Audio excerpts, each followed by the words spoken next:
वाहिगुरु जी थोड़ा जा network problem हो गई, एकदम कट हो जाती है वीडियो जो स्टार्ट होंगी है। सो आपां जो गल कर रहे सी गुरमुखी लिपि बारे, ये सतगुरां ने गुरु अंगद देव महाराज जी ने ये बड़ी वड्डी कृपा की है। इस तो पहला भाषा जिहड़ी सी गुरमुखी लिपि प्रचलित सी, पर इहदा नाम गुरमुखी नहीं सी। लंडे करके ये जिहड़ी वरती जाती सी। तो बाद सतगुरु गुरु अंगद देव जी ने इहदे विच सुधार करके ते सानू बख्शिश की। जिन्नी भी वाहिगुरु माइक ऑन है किसी का? हाँ जी, मैं कर देना वा। ते सतगुरां ने जिन्नी भी ये बाणी है ना, इसे ही लिपि के अंदर सतगुरां ने दर्ज की है। ते बाकी जिहड़ियां भाषावां हन वो कई भाषावां इस गुरबाणी दे विच वरतियां गईयां। ते सब तो पहला आपां जिहड़ी गल करनी है गुरमुखी लिपि बारे, थोड़ी जी गल करके फिर आपां मुहारनी ते आउने आ जी। सब तो पहला तुसीं देख रहे हो ऊड़ा, ऐड़ा, ईड़ी, ससा और हाहा। ये जिहड़े शब्द आ ऊड़ा, ऐड़ा, ईड़ी, ससा, हाहा, इनू मुढला वर्ग कहा जाता है, सब तो पहला वर्ग। जिवें वाउल अखर हुंदे आ ना अंग्रेजी दे विच, ते उसे तरह ये जिहड़े अखर आ उपरले, इन्हां दे विच ही ये सारी जिहड़ी गुरमुखी दी अगली जिहड़ी लाइनां चलणियां वो इन्हां दे नाल ही अखर बनदे आ।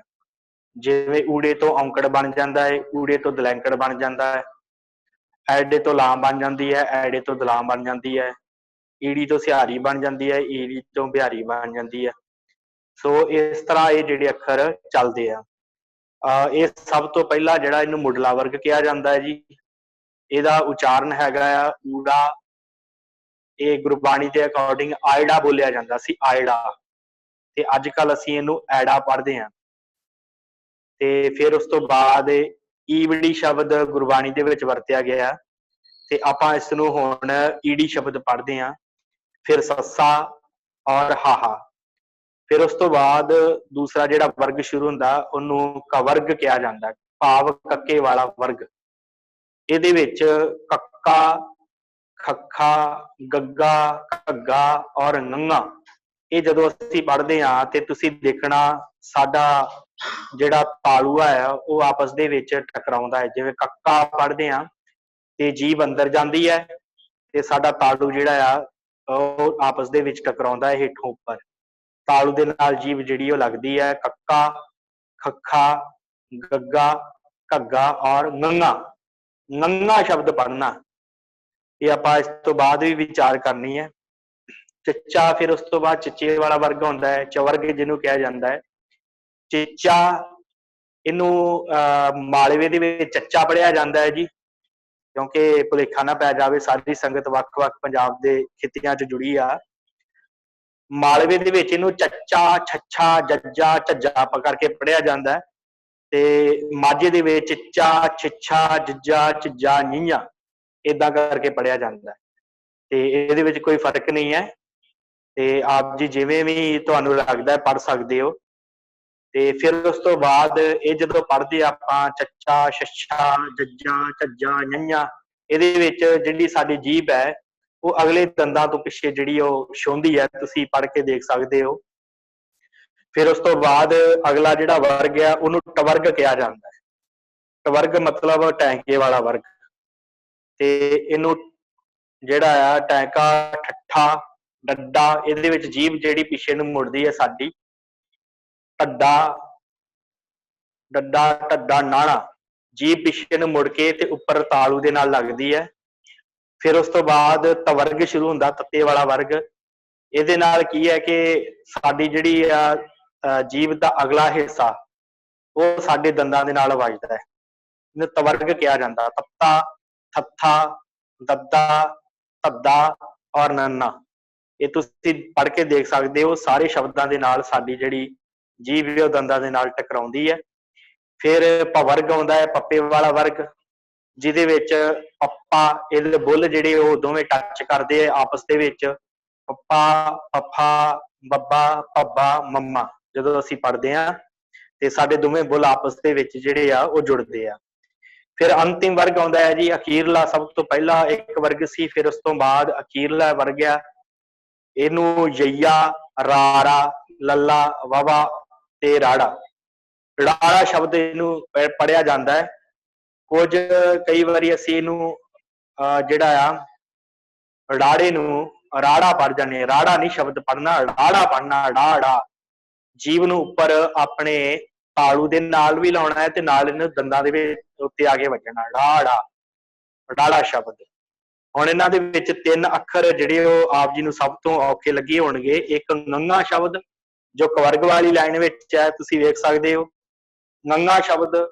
ਫਿਰ ਉਸ ਤੋਂ ਬਾਅਦ ਚਿੱਚੇ ਵਾਲੀ ਲਾਈਨ ਦੇ ਵਿੱਚ ञ ਸ਼ਬਦ ਤੇ ਫਿਰ ਉਸ ਤੋਂ ਬਾਅਦ ਇਹ ਜਿਹੜਾ ਰਾੜਾ ਸ਼ਬਦ।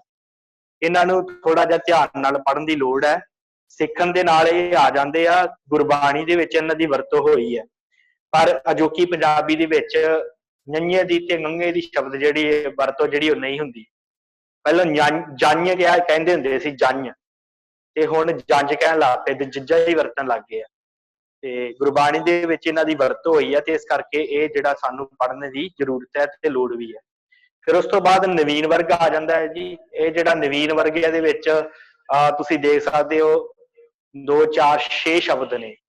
ਇਹ 6 ਸ਼ਬਦ ਜਿਹੜੇ ਆ ਇਹ ਫਾਰਸੀ ਭਾਸ਼ਾ ਨੂੰ ਬੋਲਣ ਵਾਸਤੇ ਵਰਤੇ ਜਾਂਦੇ ਆ ਤੇ ਇਹ ਜਿਹੜੇ ਸ਼ਬਦ ਆ ਭਾਈ ਵੀਰ ਸਿੰਘ ਹੁਣਾਂ ਨੇ ਬਾਅਦ ਵਿੱਚ ਜਿਹੜੇ ਉਹ ਅੰਕਿਤ ਕੀਤੇ ਤਾਂ ਕਿ ਪੰਜਾਬੀ ਪੜ੍ਹਨ ਦੀ ਹੋਰ ਸੁਖੈਨ ਹੋ ਜਾਵੇ। ਤੇ ਇਹ ਬੜੀ ਵੱਡੀ ਗੱਲ ਹੈ, ਸਾਡੇ ਵਾਸਤੇ ਮਾਣ ਵਾਲੀ ਗੱਲ ਆ ਕਿ ਜਿਹੜੀ ਗੁਰਮੁਖੀ ਲਿਪੀ ਹੈ, ਗੁਰਮੁਖੀ ਭਾਸ਼ਾ, ਪੰਜਾਬੀ ਭਾਸ਼ਾ ਹੈ ਜੋ, ਇਹਦੇ ਵਿੱਚ ਜਦੋਂ ਤੁਸੀਂ ਕੋਈ ਵੀ ਲੈਂਗੁਏਜ ਨੂੰ ਲੈ ਕੇ ਆਉਂਦੇ ਜੇ, ਇਹ ਉਹਨੂੰ ਆਪਣੇ ਵਿੱਚ ਸਮਾ ਲੈਂਦੀ ਹੈ। ਕੋਈ ਵੀ ਲੈਂਗੁਏਜ ਦਾ ਕੋਈ ਵੀ ਸ਼ਬਦ ਜਿਹੜਾ ਹੈ, ਕਿਸੇ ਵੀ ਭਾਸ਼ਾ ਦਾ ਕੋਈ ਵੀ ਸ਼ਬਦ ਹੋਵੇ, ਉਹ ਸ਼ਬਦ ਨੂੰ ਬੜੇ ਹੀ ਸੋਹਣੇ ਤਰੀਕੇ ਦੇ ਨਾਲ ਇਹ ਭਾਸ਼ਾ, ਪੰਜਾਬੀ ਭਾਸ਼ਾ ਆਪਸ ਵਿੱਚ ਮਿਲਾ ਲੈਂਦੀ ਹੈ। ਜਿਵੇਂ ਬੱਸ ਸ਼ਬਦ ਇੰਗਲਿਸ਼ ਦਾ ਹੈ, ਅੰਗਰੇਜ਼ੀ ਦਾ ਹੈ, ਤੇ ਉਹ ਆਪਾਂ ਬੱਸ ਸ਼ਬਦ ਪੰਜਾਬੀ 'ਚ ਬੜੀ ਆਸਾਨੀ ਦੇ ਨਾਲ ਪੜ੍ਹ ਲੈਂਦੇ ਹਾਂ। ਇਸੇ ਤਰ੍ਹਾਂ ਹੋਰ ਵੀ ਕਈ ਭਾਸ਼ਾਵਾਂ ਦੇ ਸ਼ਬਦ ਜਿਹੜੇ ਸਾਡੀ ਪੰਜਾਬੀ ਭਾਸ਼ਾ ਵਿੱਚ ਰਲ ਕੇ ਤੇ ਅਸੀਂ ਉਹਨਾਂ ਨੂੰ, ਸਾਨੂੰ ਇੰਝ ਲੱਗਦਾ ਜਿਵੇਂ ਉਹ ਸ਼ਬਦ ਇਹਦੇ ਵਿੱਚ ਹੀ ਮਿਕਸ ਹੋ ਗਏ ਤੇ ਉਹ ਪੰਜਾਬੀ ਦੇ ਹੀ ਹੁੰਦੇ ਆ। ਜਿਵੇਂ ਸ਼ਬਦ ਆ ਲਾਈਨ, ਹਨਾ, ਜਿਹਨੂੰ ਪੰਜਾਬੀ ਦੇ ਵਿੱਚ ਇਹਨੂੰ ਕਹਿੰਦੇ ਆ ਰੇਖਾ। ਜਦੋਂ ਕੋਈ ਲੀਕ ਖਿੱਚੀ ਨਹੀਂ ਹੋਵੇ ਜਾਂ ਲੀਕ ਸ਼ਬਦ ਵਰਤੇ ਜਾਂ ਰੇਖਾ ਸ਼ਬਦ ਵਰਤਦੇ ਆ। ਜਾਂ ਆਪਾਂ ਪੜ੍ਹਦੇ ਹੁੰਦੇ ਸੀ ਰੇਖਾ ਗਣਿਤ, ਉਹ ਲੀਕ ਸ਼ਬਦ ਜਾਂ ਰੇਖਾ ਸ਼ਬਦ ਵਰਤਦੇ ਸੀ, ਪਰ ਅਸੀਂ ਹੁਣ ਉਹਨੂੰ ਲਾਈਨ ਸ਼ਬਦ ਵਰਤਣ ਲੱਗ ਪੈਂਦੇ ਆ ਆਪਣੇ ਵੱਲੋਂ। ਤੇ ਉਹ ਸ਼ਬਦ ਜਿਹੜਾ ਇੰਗਲਿਸ਼ ਦਾ ਲਾਈਨ ਸ਼ਬਦ ਤੋਂ ਸਾਡੇ ਕੋਲ ਆ ਗਿਆ ਤੇ ਉਹਨੂੰ ਅਸੀਂ ਆਪਣੇ ਆਪ ਦੇ ਵਿੱਚ ਤਬਦੀਲ ਕਰਕੇ ਲਾਈਨ ਸ਼ਬਦ ਬਣਾ ਲਿਆ। ਇਸੇ ਤਰ੍ਹਾਂ ਹੋਰ ਵੀ ਕਈ ਤਰ੍ਹਾਂ ਦੇ ਸ਼ਬਦ ਹੈ। ਸਮਾਂ ਥੋੜਾ ਜਿਹਾ ਆਪਾਂ ਫਿਰ ਕਿਤੇ ਇਹਦੇ ਬਾਰੇ ਗੱਲ ਕਰਾਂਗੇ। ਇਹ ਜਿਹੜਾ ਨਵੀਨ ਵਰਗ ਹੈ, ਇਹ ਭਾਈ ਵੀਰ ਸਿੰਘ ਹੋਰਾਂ ਨੇ ਬਾਅਦ ਵਿੱਚ ਜਦੋਂ ਫਾਰਸੀ ਭਾਸ਼ਾ ਨੂੰ ਬੋਲਣ ਵਾਸਤੇ, ਲਿਖਣ ਵਾਸਤੇ ਜਿਹੜਾ ਸੀ ਉਹ ਇਹ ਸ਼ਬਦ ਵਰਤਣੇ ਸ਼ੁਰੂ ਕੀਤੇ। ਤੇ ਗੁਰਬਾਣੀ ਦੇ ਵਿੱਚ ਬਿੰਦੀ ਦੇ ਨਾਲ ਪੈਰ ਵਿੱਚ ਬਿੰਦੀ ਵਾਲੇ ਸ਼ਬਦ ਜਿਹੜੇ ਉਹ ਕਰੀਬ ਨਹੀਂ ਹੈਗੇ ਤੇ ਡਾੜੇ ਤੱਕ ਜਿਹੜੇ ਸ਼ਬਦ ਉਹ ਸਾਨੂੰ ਮਿਲ ਜਾਂਦੇ ਆ ਤੇ ਜੋ ਸਾਡੇ ਲਈ ਬੜੇ ਜ਼ਰੂਰੀ ਆ। ਇਸ ਤੋਂ ਬਾਅਦ ਆਪਾਂ ਜੋ ਗੱਲ ਕਰਨੀ ਹੈ ਸਾਧ ਸੰਗਤ, ਅੱਜ ਮੁਹਾਰਨੀ ਹੈ ਜਿਹਦੇ ਨਾਲ ਗੁਰਬਾਣੀ ਪੜ੍ਹਨ ਦੇ ਲਈ ਸਭ ਤੋਂ ਪਹਿਲਾਂ ਜ਼ਰੂਰੀ ਸਿਖਾਈ ਜਾਂਦੀ ਹੈ। ਉਹਦੇ ਬਾਰੇ ਆਪਾਂ ਗੱਲ ਕਰਨੀ ਹੈ। ਆਪ ਜੀ ਦੀ ਸਕਰੀਨ ਤੇ ਆ ਗਈ ਹੈ। ਸਭ ਤੋਂ ਪਹਿਲਾਂ ਸਿਹਾਰੀ ਤੇ ਬਿਹਾਰੀ ਦਾ ਸਾਨੂੰ ਪਤਾ ਹੋਣਾ ਬੜਾ ਲਾਜ਼ਮੀ ਹੈ, ਜ਼ਰੂਰੀ। ਇਹਨੂੰ ਲਗਾ ਮਾਤਰਾ ਕਿਹਾ ਜਾਂਦਾ ਤੇ ਲਗਾ ਮਾਤਰਾ ਦੇ ਵਿੱਚ ਸਭ ਤੋਂ ਪਹਿਲਾਂ ਤੁਸੀਂ ਦੇਖ ਸਕਦੇ ਹੋ ਐੜਾ ਮੁਕਤਾ ਹੈ, ਇਹਨੂੰ ਆ ਪੜ੍ਹਨਾ ਹੈ। ਫਿਰ ਐੜੇ ਦੇ ਨਾਲ ਕਰਨਾ ਹੈ, ਆ ਕਰਕੇ ਥੋੜਾ ਲਮਕਾ ਕੇ ਲੰਬਾ ਕਰਕੇ ਪੜ੍ਹਨਾ ਹੈ ਆ। ਫਿਰ ਉਸ ਤੋਂ ਬਾਅਦ ਈੜੀ ਸ਼ਬਦ ਹੈ, ਈੜੀ ਨੂੰ ਸਿਹਾਰੀ ਇਹ ਪੜ੍ਹਨਾ ਹੈ। ਫਿਰ ਈੜੀ ਬਿਹਾਰੀ ਨੂੰ ਈ ਪੜ੍ਹਨਾ ਹੈ। ਊੜੇ ਨੂੰ ਔਂਕੜ ਹੈ ਊ ਪੜ੍ਹਨਾ ਹੈ ਤੇ ਊੜੇ ਨੂੰ ਦਲੈਂਕੜ ਜੋ ਹੈ ਊ ਪੜ੍ਹਨਾ ਹੈ। ਫਿਰ ਈੜੀ ਨੂੰ ਲਾਂ ਏ ਪੜ੍ਹਨਾ ਹੈ ਤੇ ਐੜੇ ਨੂੰ ਦਲਾਂ ਐ ਪੜ੍ਹਨਾ ਹੈ। ਊੜੇ ਨੂੰ ਹੋੜਾ ਓ ਪੜ੍ਹਨਾ ਹੈ ਤੇ ਐੜੇ ਨੂੰ ਕਨੌੜਾ ਔ ਪੜ੍ਹਨਾ ਹੈ। ਫਿਰ ਐੜੇ ਦੇ ਉੱਤੇ ਜੋ ਟਿੱਪੀ ਹੈ ਇਹਨੂੰ ਅੰਗ ਪੜ੍ਹਨਾ ਹੈ, ਅੰਗ। ਜਾਪ ਸਾਹਿਬ ਦੇ ਵਿੱਚ ਇਸ ਟਿੱਪੀ ਦੀ ਵਰਤੋਂ ਕਾਫੀ ਹੋਈ ਹੈ, ਇਸ ਕਰਕੇ ਜ਼ਰੂਰੀ ਹੈ। ਇਹਨੂੰ ਅੰਗ ਪੜ੍ਹਨਾ ਹੈ। ਐੜੇ ਕੰਨਾਂ ਉੱਤੇ ਬਿੰਦੀ ਜਿਹੜੀ ਉਹਨੂੰ ਆ ਪੜ੍ਹਨਾ ਹੈ, ਨੱਕ ਦੇ ਵਿੱਚ ਆ। ਠੀਕ ਹੈ ਜੀ। ਆਪਾਂ ਫਿਰ ਦੁਹਰਾਉਂਦੇ ਆ, ਐੜਾ ਮੁਕਤਾ ਆ, ਐੜੇ ਕਰਨਾ ਆ, ਈੜੀ ਸਿਹਾਰੀ ਏ, ਈੜੀ ਬਿਹਾਰੀ ਈ, ਊੜੇ ਔਂਕੜ ਊ, ਊੜੇ ਦਲੈਂਕੜ ਊ, ਈੜੀ ਲਾਵਾਂ ਏ, ਐੜੇ ਦਲਾਵਾਂ ਐ, ਊੜੇ ਹੋੜਾ ਓ, ਐੜੇ ਕਨੌੜਾ ਔ, ਐੜੇ ਟਿੱਪੀ ਅੰਗ, ਐੜੇ ਕੰਨਾਂ ਉੱਤੇ ਬਿੰਦੀ ਆ। ਸੋ ਇਸੇ ਤਰ੍ਹਾਂ ਅਗਲੀ ਲਾਈਨ ਹੈ, ਤੁਸੀਂ ਦੇਖ ਸਕਦੇ ਹੋ। ਉਹਦੇ ਵਿੱਚ ਸੱਸੇ ਸ਼ਬਦ ਤੋਂ ਫਿਰ ਸ਼ੁਰੂ ਹੁੰਦਾ ਹੈ ਜੀ। ਸੱਸਾ ਮੁਕਤਾ ਹੈ, ਸੱਸੇ ਕੰਨਾ ਸਾ, ਸੱਸੇ ਸਿਹਾਰੀ ਸੇ, ਸੱਸੇ ਕੰਨਾ ਸੱਸੇ ਬਿਹਾਰੀ ਸੀ, ਸੱਸੇ ਔਂਕੜ ਸੂ, ਸੱਸੇ ਦਲੈਂਕੜ ਸੂ, ਸੱਸੇ ਲਾਵਾਂ ਸੇ, ਸੱਸੇ ਦਲਾਵਾਂ ਸੈ, ਸੱਸੇ ਹੋੜਾ ਸੋ, ਸੱਸੇ ਕਨੌੜਾ ਸੌ, ਸੱਸੇ ਟਿੱਪੀ ਸੰਗ, ਸੱਸੇ ਕੰਨਾਂ ਉੱਤੇ ਬਿੰਦੀ ਸਾਂ। ਨੱਕ ਦੇ ਵਿੱਚ ਪੜਨਾ ਇਹਨੂੰ।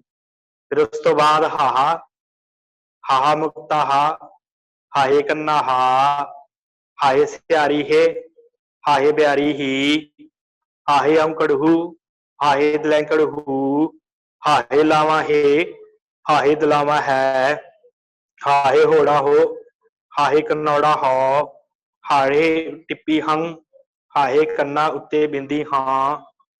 ਕੱਕਾ ਮੁਕਤਾ ਕਾ, ਕੱਕੇ ਕੰਨਾ ਕਾ, ਕੱਕੇ ਸਿਹਾਰੀ ਕੇ, ਕੱਕੇ ਬਿਹਾਰੀ ਕੀ, ਕੱਕੇ ਔਂਕੜ ਕੂ, ਕੱਕੇ ਦਲੈਂਕੜ ਕੂ, ਕੱਕੇ ਲਾਵਾਂ ਕੇ, ਕੱਕੇ ਦਲਾਵਾਂ ਕੈ, ਕੱਕੇ ਹੋੜਾ ਕੋ, ਕੱਕੇ ਕਨੌੜਾ ਕੌ, ਕੱਕੇ ਟਿੱਪੀ ਕੰਗ, ਕੱਕੇ ਕੰਨਾਂ ਉੱਤੇ ਬਿੰਦੀ ਕਾਂ। ਖੱਖਾ ਮੁਕਤਾ ਖਾ, ਖੱਖੇ ਕੰਨਾ ਖਾ, ਖੱਖੇ ਖਿਆਰੀ, ਖੱਖੇ ਸਿਹਾਰੀ ਖੇ, ਖੱਖੇ ਬਿਹਾਰੀ ਖੀ, ਖੱਖੇ ਔਂਕੜ ਖੂ, ਖੱਖੇ ਦਲੈਂਕੜ ਖੂ, ਖੱਖੇ ਲਾਵਾਂ ਖੇ, ਖੱਖੇ ਦਲਾਵਾਂ ਖੈ, ਖੱਖੇ ਹੋੜਾ ਖੋ, ਖੱਖੇ ਕਨੌੜਾ ਖੌ, ਖੱਖੇ ਟਿੱਪੀ ਖੰਗ, ਖੱਖੇ ਕੰਨਾਂ ਉੱਤੇ ਬਿੰਦੀ ਖਾਂ। ਗੱਗਾ ਮੁਕਤਾ ਗਾ, ਗੱਗੇ ਕੰਨਾ ਗਾ, ਗੱਗੇ ਸਿਹਾਰੀ ਗੇ, ਗੱਗੇ ਬਿਹਾਰੀ ਗੀ, ਗੱਗੇ ਔਂਕੜ ਗੂ, ਗੱਗੇ ਦਲੈਂਕੜ ਗੂ, ਗੱਗੇ ਲਾਵਾਂ ਗੇ, ਗੱਗੇ ਦਲਾਵਾਂ ਗੈ, ਗੱਗੇ ਹੋੜਾ ਗੋ, ਗੱਗੇ ਕਨੌੜਾ ਗੌ, ਗੱਗੇ ਟਿੱਪੀ ਗੰਗ, ਗੱਗੇ ਕੰਨਾਂ ਉੱਤੇ ਟਿੱਪੀ ਗਾਂ। ਘੱਗਾ ਮੁਕਤਾ ਘਾ, ਘੱਗੇ ਕੰਨਾ ਘਾ, ਘੱਗੇ ਸਿਹਾਰੀ ਕੇ, ਘੱਗੇ ਬਿਹਾਰੀ ਕੀ, ਘੱਗੇ ਔਂਕੜ ਘੂ, ਘੱਗੇ ਦਲੈਂਕੜ ਘੂ, ਘੱਗੇ ਲਾਵਾਂ ਕੇ, ਘੱਗੇ ਦਲਾਵਾਂ ਘੈ, ਘੱਗੇ ਹੋੜਾ ਘੋ, ਘੱਗੇ ਕਨੌੜਾ ਘੌ, ਘੱਗੇ ਟਿੱਪੀ ਕੰਗ, ਘੱਗੇ ਕੰਨਾਂ ਉੱਤੇ ਬਿੰਦੀ ਘਾਂ। ññਾ ਮੁਕਤਾਈਆਂ, ññੇ ਕੰਨਾ ਯਾਂ, ññੇ ਸਿਹਾਰੀ ਈ, ññੇ ਬਿਹਾਰੀ ਈ। ਮਾਫ ਕਰਨਾ, ññਾ ਸ਼ਬਦ ਯਾਦ ਆ ਗਿਆ, ਇਹ ਭੁਲੇਖਾ ਪੈ ਜਾਂਦਾ ਹੈ, ngੰਗਾ ਸ਼ਬਦ ਹੈ, ਮਾਫ ਕਰਨਾ। ਹਾਂਜੀ, ਧਿਆਨ ਦੇਣਾ ਜੀ, ngੰਗਾ ਸ਼ਬਦ ਹੈ, ngੰਗਾ ਮੁਕਤਾਂਗਾ, ngੰਗੇ ਕੰਨਾ ਗਾ, ngੰਗੇ ਸਿਹਾਰੀ ਗੇ, ngੰਗੇ ਬਿਹਾਰੀ ਗੀ, ngੰਗੇ ਔਂਕੜ ngੂ, ngੰਗੇ ਦਲੈਂਕੜ ngੂ, ngੰਗੇ ਲਾਵਾਂ ਗੇ, ngੰਗੇ ਦਲਾਵਾਂ ਗੈ, ngੰਗੇ ਹੋੜਾ ngੋ, ngੰਗੇ ਕਨੌੜਾ ਗੌ, ngੰਗੇ ਟਿੱਪੀ ਗੰਗ, ngੰਗੇ ਕੰਨਾਂ ਉੱਤੇ ਬਿੰਦੀ ਗਾਂ।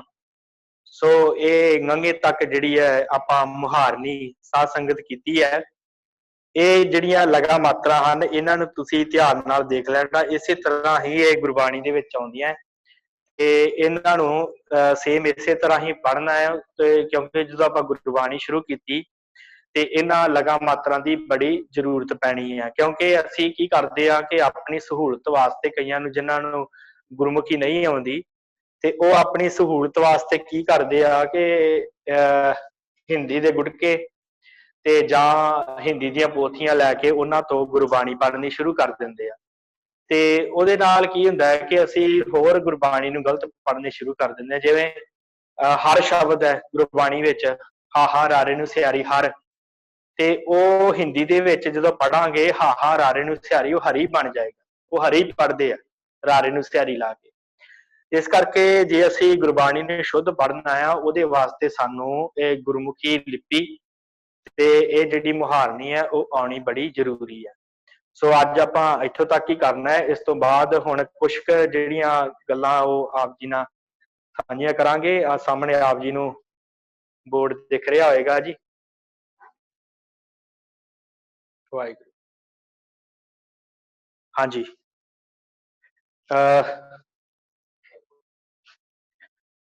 ਇਹ ਸ਼ਬਦ ਜਿਹੜਾ ਆ ਗੰਗਾ ਸ਼ਬਦ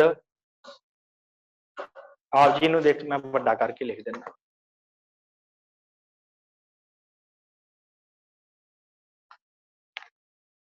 ਇਹ ਕੁਝ ਇਹਨੂੰ ਇਸ ਸ਼ਬਦ ਨੂੰ ਪੜ੍ਹਨ ਦੇ ਵਿੱਚ ਕਾਫੀ ਦਿੱਕਤ ਆਉਂਦੀ ਹੈ,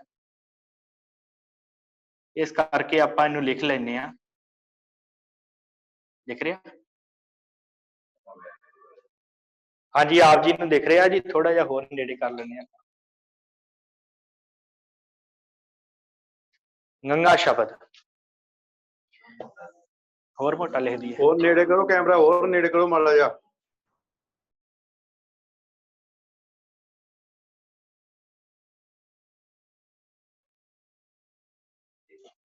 ਇਹ ਸ਼ਬਦ ਤੇ ਆਪਾਂ ਗੱਲ ਕਰਨੀ ਆ ਜੀ ਗੰਗਾ।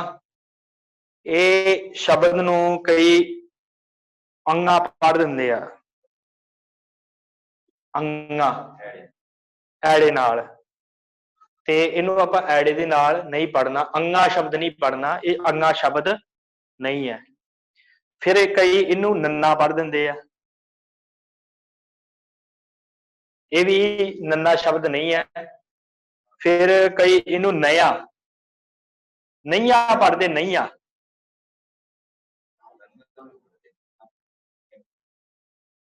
ਤੇ ਇਹ ਜਿਹੜਾ ਇਹ ਨਈਆ ਸ਼ਬਦ ਵੀ ਨਹੀਂ ਹੈ। ਇਹ ਅਸਲ ਦੇ ਵਿੱਚ ਇਹ ਆਪਣੇ ਆਪ ਦੇ ਵਿੱਚ ਇੱਕ ਸੁਤੰਤਰ ਸ਼ਬਦ ਹੈ, ਵੱਖਰਾ। ਇਹਨੂੰ ਪੜ੍ਹਿਆ ਜਾਂਦਾ ਹੈ ਨੰ ਗਾ।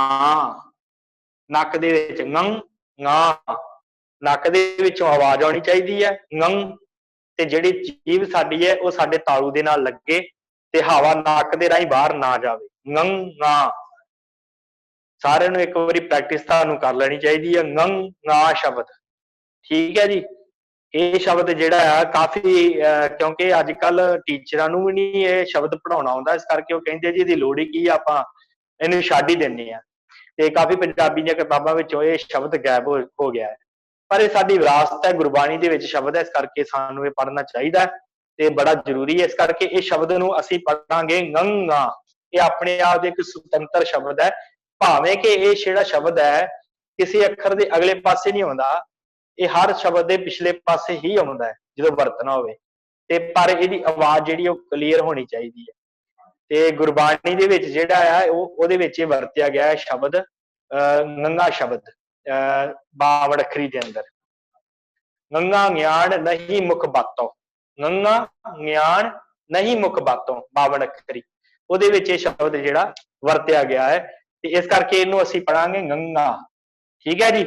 ਇਹ ਆਪ ਜੀ ਨੇ ਥੋੜਾ ਜਿਹਾ ਧਿਆਨ ਵਿੱਚ ਰੱਖਣਾ। ਫਿਰ ਉਸ ਤੋਂ ਬਾਅਦ ਦੂਸਰੀ ਗੱਲ ਕੀ ਹੈ ਕਿ ਇਹ ਗੱਲਾਂ ਧਿਆਨ ਚ ਰੱਖਣੀਆਂ ਜ਼ਰੂਰੀ ਆ ਕਿ ਜਿਹੜਾ ਊੜਾ ਸ਼ਬਦ ਹੈ, ਊੜਾ ਸ਼ਬਦ, ਇਸ ਸ਼ਬਦ ਦੇ ਨਾਲ ਵਾਹਿਗੁਰੂ,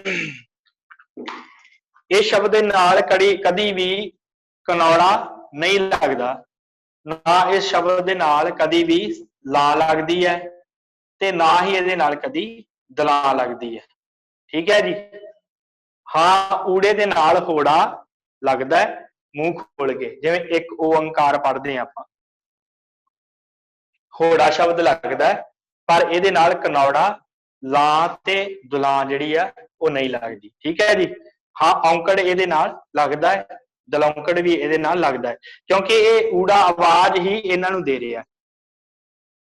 ਜਿਵੇਂ ਮੈਂ ਦੱਸਿਆ ਕਿ ਵਾਉਲ ਸ਼ਬਦ ਹੁੰਦੇ ਆ ਅੰਗਰੇਜ਼ੀ ਦੇ ਵਿੱਚ, ਉਸੇ ਤਰ੍ਹਾਂ ਊੜਾ, ਐੜਾ ਔਰ ਈੜੀ ਸ਼ਬਦ ਜਿਹੜੇ ਆ ਇਹਨਾਂ ਦੇ ਨਾਲ ਇਹ ਜਿਹੜੀ ਸਮੁੱਚੀ ਮੁਹਾਰਨੀ ਜਿਹੜੀ ਉਹ ਚੱਲਦੀ, ਇਹਨਾਂ ਸ਼ਬਦਾਂ ਦੀ ਆਵਾਜ਼ ਹੀ ਦੂਸਰੇ ਸ਼ਬਦਾਂ ਨੂੰ ਮਿਲਦੀ ਹੈ। ਠੀਕ ਹੈ ਜੀ। ਸੋ ਇਹ ਧਿਆਨ ਦਿਓ ਕਿ ਊੜੇ ਦੇ ਨਾਲ ਔਂਕੜ, ਦੁਲੈਂਕੜ ਤੇ ਹੋੜਾ ਉਹ ਲੱਗਦਾ ਹੈ। ਦੂਸਰੀ ਗੱਲ, ਇਸ ਤੋਂ ਬਾਅਦ ਸ਼ਬਦ ਹੈ ਐੜਾ। ਐੜੇ ਸ਼ਬਦ ਦੇ ਨਾਲ ਕਦੀ ਵੀ ਔਂਕੜ ਨਹੀਂ ਲੱਗਦਾ, ना ही कदी दुलैंकड़ लगता है। औंकड़ दुलैंकड़ ऐड़े शब्द के नाल नहीं लगता, ते इहदे नाल होड़ा लगता है, इहदे नाल कनौड़ा लगता है, टिप्पी लगती है, ते इहदे नाल हाँ जी टिप्पी लगती है इहदे उपर, ते कन्ना इनू लगता है। ऊड़े दे नाल कन्ना भी नहीं लगता, ये तुसी याद रखियो जी। फिर उस तो बाद नहीं होर अच्छा नहीं बोर्ड की फोटो आंदी। अच्छा जी उस तो बाद शब्द है ईड़ी। हाँ जी तुसी लाइट चालू कर दो ना। ईड़ी शब्द है, यही चालू कर दे भाव, ठीक है। हाँ ईड़ी शब्द है, ईड़ी शब्द के नाल ये सिहारी भी लगती है, बिहारी भी लगती है। ईड़ी नू कदी भी औंकड़ ते दुलैंकड़ नहीं लगती, ठीक है जी। सिहारी और बिहारी लगती है, ठीक है। ईवड़ी जिवें गुरबाणी ईवड़ी शब्द आता है, ते नाल जिहड़ी है वो लगती है, ते औंकड़ दुलैंकड़ इनू नहीं लगता, ना ही इनू घोड़ा ते कनौड़ा लगते हैं ईड़ी नू, ठीक है जी। ये जिहड़ियां गल्लां आ ध्यान देण योग हन, ते इहदे नाल की है कि साडी जिहड़ी मुहारनी अगर पक जावे, पक्की हो जावे मुहारनी, ते उस तो बाद सानू किसी तरह की कोई दिक्कत नहीं रहिंदी। असीं गुरबाणी नू बड़े सुचज्जे ढंग दे नाल जिहड़ा पढ़ सकदे हां। ते गुरबाणी पढ़न दे लई जिहड़ा ये बड़ा जरूरी है, मुहारनी नू सीखना, पंजाबी नू सीखना, ते गुरमुखी नू सीखण तो बाद ही असीं जिहड़ा अगे चल सकदे हां। कई बार की हुंदा है कि असीं मुहारनी नहीं पढ़ी हुंदी, काहली कर जाने हैं कि छेती तो छेती सानू संथਿਆ जिहड़ी है वो करवाओ, कोई गल नहीं मुहारनी असीं फिर वेख लांगे। पर इस तरह गल नहीं बनती, क्योंकि फिर अगे चल के जिहड़े अखर काफ़ी महंगी बाणी आ जाती है, ते वो महंगी बाणी दे विच फिर सानू बड़ी वड्डी प्रॉब्लम आउंदी है जदों असीं पढ़दे हां ते साडे कोल फिर वो शब्द पढ़े नहीं जाते। जिवें इस तो बाद जिहड़ी सैंस्कृति आप जी ने पता है, सतगुरु गुरु नानक साहब जी की 5वें पातशाह जी ने भी सैंस्कृति उचारण की है, ते वो जदों सैंस्कृति असीं पढ़दे हां ना, ते उस समय भी फिर सानू बड़ी वड्डी जिहड़ी है प्रॉब्लम आउंदी है, बड़ी वड्डी दिक्कत आउंदी है। पर जिन्ने मुहारनी पढ़ी होवे ते उहदे लई ये कोई औखा काम नहीं है, क्योंकि उहदे विच टिप्पी वाले शब्द भी आउणे आ, पैर दे विच ऐड़े वाले शब्द भी आउणे आ, ते होर कई तरह के ऐसे शब्द आउणे आ जिन्हां दे सीखण वास्ते सानू मुहारनी पढ़नी बड़ी जरूरी है। इस तो बाद हुण आपां कल दी क्लास दे विच जो है इस तो अगे मुहारनी विचारांगे। फिर उस तो बाद जिहड़ा आपां जपजी साहिब दी जिहड़ी संथਿਆ वो आरंभ करांगे। उहदे विच की है कि आप जी ने एक गुटका साहिब अपने कोल रखना है, ते उहदे उपर कोई विश्राम नहीं गा लाउणा किसी तरह का, कोई पेन दे नाल। हाँ तुसीं पेंसिल अपने कोल रख सकदे हो, ते वो पेंसिल दे नाल एक छोटा जिहा निशान लगा के बाद विच उहनूं मिटा देना जदों पक जाण। ते इस करके पेन दे नाल कोई गुटके दे उत्ते निशान नहीं लाउणा, ते गुटका साहिब अपने कोल रख के ते उहदे उत्तों तुसीं ये जपजी साहिब दा जिहड़ा पाठ है वो सीख सकदे हो। उहदे विच आपां जिवें कई शब्द आउंदे जिन्हां नूं असीं काहली काहली दे विच बोल जांदे हां, ते उत्थे मोह के बोलीए शब्द जिवें आउंदा है, ते वो कई आपां काहली दे विच मोह के बोलण पढ़ जांदे हां, ते वो जिहड़ा आपां नूं ध्यान देण वास्ते जिहड़ा है जरूरी है। ते इस करके बेनती है कि आपां कल नूं मुहारनी जिहड़ी रहिंदी इहनूं कंप्लीट करके पूरी करके फिर उस तो बाद आपां जिहड़ा आ जपजी साहिब दा पाठ वो आरंभ करांगे। ते इसे तरह आप जी ने जिथे आप जी जुड़ रहे हो वध तो वध जुड़ो, अपने परिवारां नूं ते होर अपने रिश्तेदारां नूं भी ये जरूर, क्योंकि संसार दे उत्ते जिथे भी कोई भी बैठा है ना, कोई भी बंदा बैठा है वो भी इस क्लास का लाहा लै सकदा है। ते तुसीं सिर्फ जिहड़ा तुहानूं मैसेज ग्रुप दे विच भेजिया जांदा है उसे नूं फॉरवर्ड कर देना कि भाई इन्ने बजे क्लास है, ते तुसीं इस मैसेज ते टच करके ते क्लास दे विच जुड़ सकदे हो। बहुता औखा काम नहीं गा, ते ये बड़ी वड्डी टैक्नोलॉजी का सानूं फायदा होया कि असीं इस तरह अपने घरां विच बैठे ही ते अपने, क्योंकि कई बारी की हुंदा है कि गुरुद्वारियां च क्लासां लगदियां ते असीं की करदे हां कि उत्थे जाण वास्ते भी सानूं 1 घंटा चाहीदा ते आउण वास्ते भी घंटा चाहीदा, जिन्हां नूं दूर हुंदा है गुरुद्वारा। ते ये देखो कितना वड्डा प्लेटफॉर्म साडे वास्ते कि सानूं घरे बैठिਆਂ ही जिहड़ा वो गुरबाणी दी संथਿਆ मिल रही है, नाल गुर इतिहास सिख रहत मर्यादा बारे असीं जानकारी लै रहे हां, ते कितना वड्डा सानूं फायदा हो रिहा कि आउण वाले समय असीं अपने बच्चों नूं भी सिखा सकांगे ते आप भी ਚੰਗੇ ਜਿਹੜਾ ਆ ਉਹ ਗੁਰਬਾਣੀ ਪੜ੍ਹਨ ਵਾਲੇ ਗੁਰਸਿੱਖ ਹੋਵਾਂਗੇ। ਇਹ ਬੜਾ ਜ਼ਰੂਰੀ ਹੈ, ਜਿੱਥੇ ਅਸੀਂ ਆਪ ਸਿੱਖਣਾ ਤੇ ਆਪਣੇ ਪਰਿਵਾਰਾਂ ਨੂੰ ਵੀ ਜੋੜੀਏ। ਸੋ ਇੰਨੀਆਂ ਕੁ ਬੇਨਤੀਆਂ ਆਪ ਜੀ ਨੇ ਪ੍ਰਵਾਨ ਕਰਨੀਆਂ, ਸਮਾਂ ਹੋ ਗਿਆ ਹੈ ਤੇ ਫਤਿਹ ਬੁਲਾਈਏ। ਹੋਰ ਕੁਛ ਕੱਲ ਵਾਲੀ ਕਲਾਸ ਦਾ ਜੋ ਸਮਾਂ ਹੈ ਉਹ 11:30 ਹੈ, ਅੰਮ੍ਰਿਤ ਵੇਲੇ ਦੀ ਦਾ, ਸਵੇਰ ਵਾਲੀ ਦਾ 11:30 ਦਾ ਸਮਾਂ ਹੈ। ਤੇ 11:30 ਜਿਹੜੀ ਹੈ ਸਿੱਖ ਰਹਿਤ ਮਰਿਆਦਾ ਦੀ ਤੇ ਇਤਿਹਾਸ ਦੀ ਜਿਹੜੀ ਵਿਚਾਰ ਉਹ ਚੱਲ ਰਹੀ ਹੈ। ਫਿਰ ਉਸ ਤੋਂ ਬਾਅਦ ਸ਼ਾਮ ਦੀ ਇੱਕ ਜਿਹੜੀ ਕਲਾਸ ਹੈ, ਇਹ ਸਿਰਫ ਆਪਾਂ ਗੁਰਬਾਣੀ ਦੀ ਹੀ ਕਲਾਸ ਰੱਖਣੀ ਹੈ।